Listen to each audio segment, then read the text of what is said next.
Music therapy সেরে ওঠার একমাত্র পথ হতে পারে, জানালেন ডাক্তার সুজয় চ্যাটার্জি।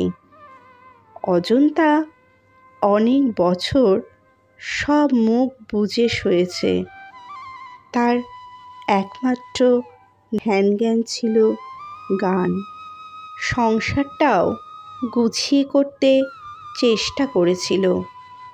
সব দিক বজায় রেখেই গানকে বাঁচিয়ে রাখার সব রকম প্রচেষ্টা চালিয়ে গেছে। আজ সেই অজন্তাই। সমরেশের মাস্তুতো বোনের বান্ধবী ছিল অজন্তা। এক গানের অনুষ্ঠানে অজন্তার গান শুনে সমরেশ পাগল হয়ে উঠেছিল।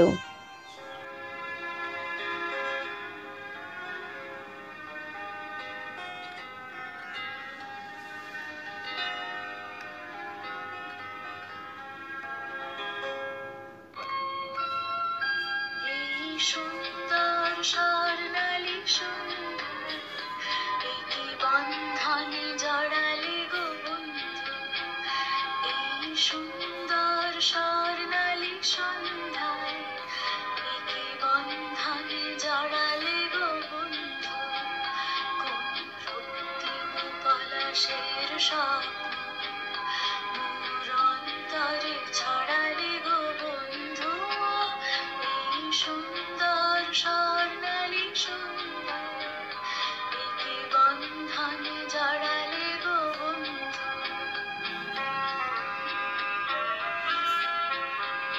মাস্তুতো বোন রিম্পাকে দিয়ে তার মনের কথা ব্যক্ত করেছিল সমরেশ। অজন্তা ধরা দিতে চায়নি, কিন্তু সমরেশের পাগলামির কাছে শেষ পর্যন্ত হার মেনেছিল। চুটিয়ে প্রেম করেছিল দুজনে।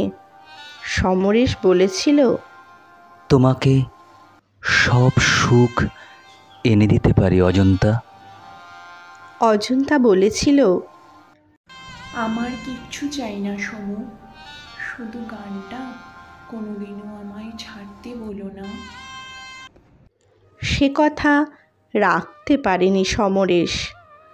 তার বাড়ির অসহযোগিতার প্রতিবাদ সেভাবে কোনোদিন করতে পারেনি সমরেশ।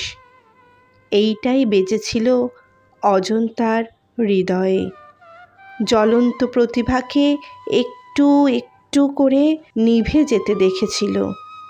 যখন অ্যালবাম করার সুযোগ এসেছিল, তখন কাকতি মিনতি করেছিল অজন্তা, কিন্তু বাড়ির অমতে সমরেশকে পাশে পায়নি। খুব কেঁদেছিল অজন্তা। অভিমানে স্বামী সংসার ত্যাগ করেছিল। সমরেশ খুব কষ্ট পেয়েছিল, কিন্তু জোর করে অজন্তার প্রতিভা নষ্ট করতে চায়নি। কেটে গিয়েছে 15টা বছর, কিন্তু ভাগ্যের পরিহাসে আজ অজন্তাকে যে ভীষণ প্রয়োজন সমরেশের বাড়ির লোকেদের। ভয়ঙ্কর অ্যাক্সিডেন্টের শিকার সমরেশ। সমরেশের এই অবস্থায় স্থির থাকতে পারেনি অজন্তা। অজন্তার কণ্ঠই এখন ভরসা সমরেশকে গভীর অচেতনতা থেকে ফিরিয়ে আনার। কবে আসবে সেদিন? সবরই কথামালা। লাইক, কমেন্টস ও শেয়ার করুন, আর চ্যানেলটি সাবস্ক্রাইব করে আমাদের পাশে থাকুন। গল্পে থাকুন, ভালো থাকুন।